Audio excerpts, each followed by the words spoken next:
Most employees eventually realize that hard work only gets rewarded with more work. But if you follow this three-step system, you stop being the person who just gets handed tasks and you start being the person whose hard work is rewarded. This means avoiding burnout, getting noticed by the right people, and using the work you're already doing to get paid more without politics and without being the one sat online later than everyone else. So in this video, I'm going to show you the exact system I used to go from answering phones to a $200,000 executive role, and I didn't work a single late night to do it. Okay, to start, you need to understand why working hard is actually the worst way to get promoted and why being lazy is so powerful. And here, I've got 3 books that I want to show you, and I want you to see if you notice anything about the reason I bought them, and I promise this is going to make sense in your career in a moment, so bear with me. Now, this first book here is something that I bought because I was wandering through the bookshop looking for something interesting, and this cover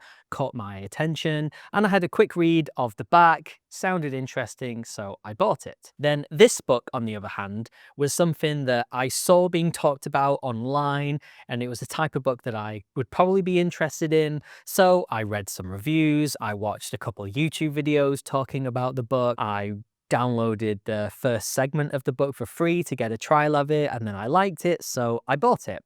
Now, this third book, on the other hand, was something that a friend recommended to me. They said, just buy this book, it's really good. And just like that, I bought it. I didn't check online about it. I didn't read anything about the book. I didn't know what it was about. I just trusted his recommendation, and so I bought this book. Now, what do you notice about all 3? Well, it's that I didn't read any of the books before I bought them. I actually have no idea if they're any good, which, by the way, they were all really good. And that's the point.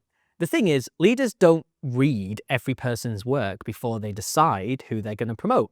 They pick based on perception, which means recommendations, reputation, and what they see and hear about you. And just like how I picked these books, they're judging the cover, the reviews, the back of the book, and all the buzz that surrounds you. You could be the best written book on the entire shelf, but if no one notices you, then no one's going to pick you. And that's why working harder is not going to get you promoted, because hard work lives inside the book, whereas perception lives on the cover. And that's exactly what I'm going to show you in this video: how to build a great cover, get the positive reviews, and earn powerful recommendations. So let's begin with the easiest low effort way to instantly boost perception that most people never even think about. And it goes like this. So back when I was doing some basic admin work, we had this weekly team meeting where everyone went around the room and shared what they were going to do that week or what they did in the previous week.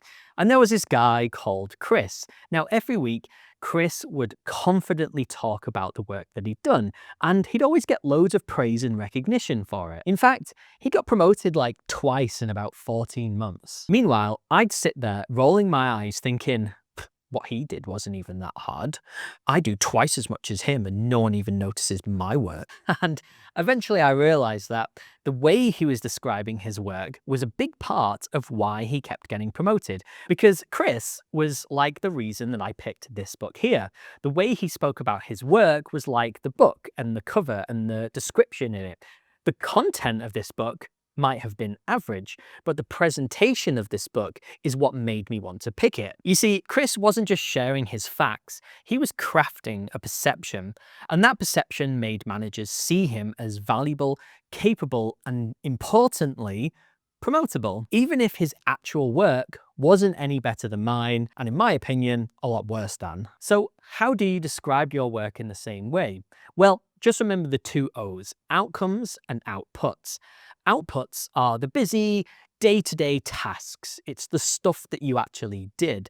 But outcomes are the impact of the stuff that you did, right? And you always want to make sure that you're communicating the outcomes and not the outputs. Because when leaders hear about outcomes, they don't just see someone who's busy, they see someone who's moving their objectives forward. And that's what makes them want to pick the book off the shelf. You see, this book doesn't advertise itself by having 461 pages.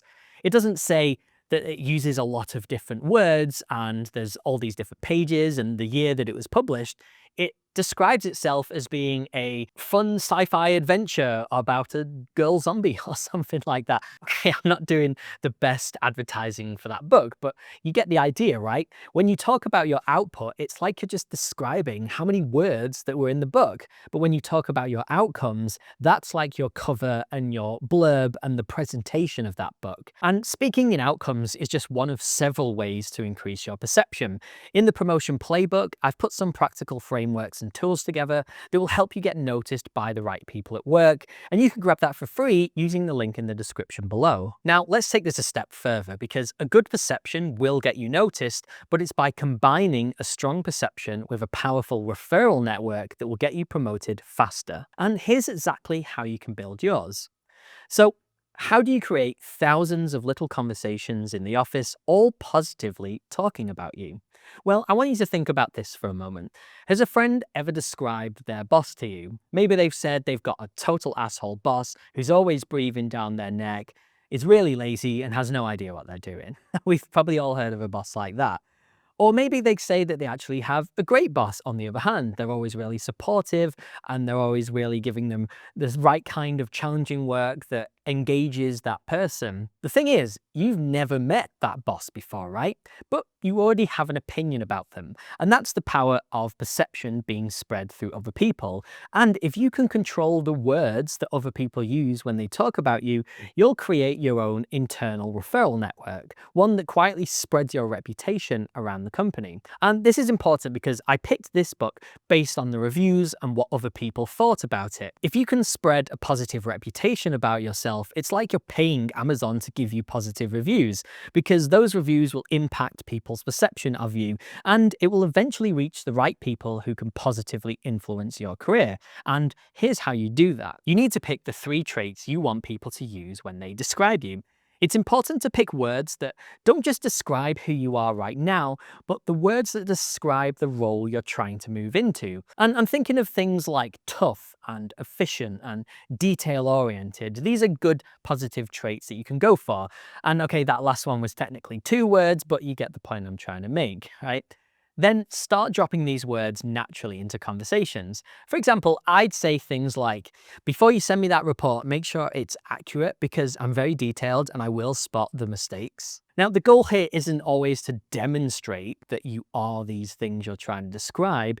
It's to give people the language you want them to use when they're talking about you. And if you do this consistently, people will start using your words to describe you in the thousands of little micro conversations that happened around the business every day. Before long, people you've never met will already know what kind of person you are. And because you equipped them with the language, they'll have the right positive perception of you. I've had colleagues from completely other departments that I've never met before say that they've sent me something and they've made sure to double check it because they heard that I was detailed. But here's the thing, it doesn't matter how strong your network is, because if someone else has what I'm about to show you, they'll always get picked first. So what is it and why is it so powerful? Well, remember this first book that I picked here, the one that I bought because my friend recommended it to me. And I didn't read the cover, I didn't read the reviews, I just trusted their judgment and bought it. And that shouldn't be surprising, because research shows that personal recommendations are far more influential in the purchasing decision than any amount of advertising. And that exact same principle happens at work. You've probably seen it, right? Someone gets promoted every 6 months. Someone else suddenly turns up one day and they've got a brand new, better job title, and you're thinking, wait, I didn't even know there was a role even available. Well, what those people usually have is called a career sponsor.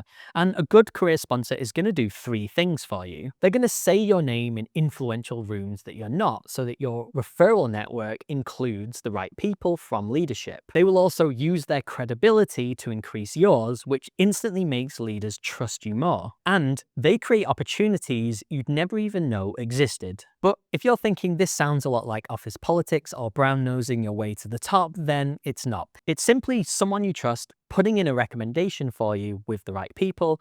And as you're about to learn, you've still got to actually put in the work. But before I tell you how to get a career sponsor, we need to make sure you're picking the right person, because picking the wrong sponsor isn't just going to be unhelpful, it can actually set you back further than where you started.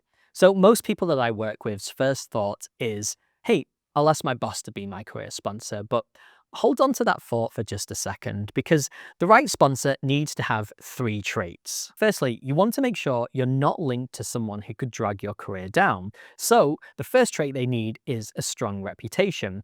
And that doesn't mean that they're just a good person. The reputation should reflect the same traits and message you want to be known for. So if I'm detail oriented, you want to pick someone who is detail oriented too. Secondly, a sponsor's power comes from the doors that they can open for you.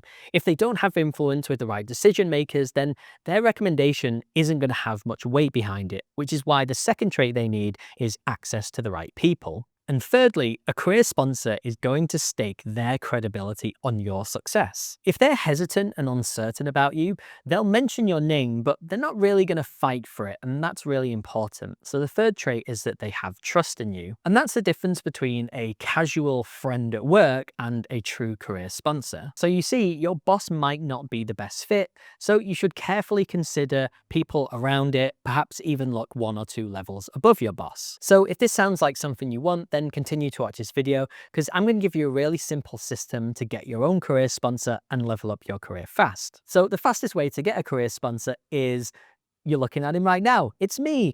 I already put down the entire roadmap to get promoted, and you can download it in the description below and send me your questions anytime if you need some advice, because I do actually reply. And in fact, I have a video coming out in a week or so where we tackle a really common problem that someone brought in about not getting the recognition they deserve at work. So subscribe so you don't miss out on that video. Anyway, how do you actually get a career sponsor in your work? Well, you just ask them. But that's only going to work if you laid the groundwork first. And in order to do that, you need to follow these 3 steps. So step number 1, like we talked about earlier, once your reputation is strong, the person you want as a career sponsor should already know who you are and have the right positive impression of you. That's what's going to make your ask quite credible. So the first step is you have to build your reputation. So the second step is you should have already signaled your intent to move up. You don't have to say, I want a promotion, but your actions and conversations and visibility should make it obvious that you're ready. And when you've done both of these things, then asking becomes really easy because it's no longer awkward or forced or like you're trying to get a favor out of them. It just becomes something they already wanted to do. By asking, you're just giving them a little nudge in the right direction that they needed in order to do it. But that's if you don't fall into this next trap, because I see a lot of people fall into this trap whilst building their reputation to get a career sponsor, and it's ineffective communication. And communication at work is really tricky, right? You want to sound executive and confident, but if you overdo it, you end up unironically saying something like, let's circle back offline to leverage these corporate synergies. And then you just ruin the entire reputation that you've been trying to build. So go and watch this video now to learn how to communicate with executives before you accidentally expose yourself as someone pretending and not someone who's actually ready.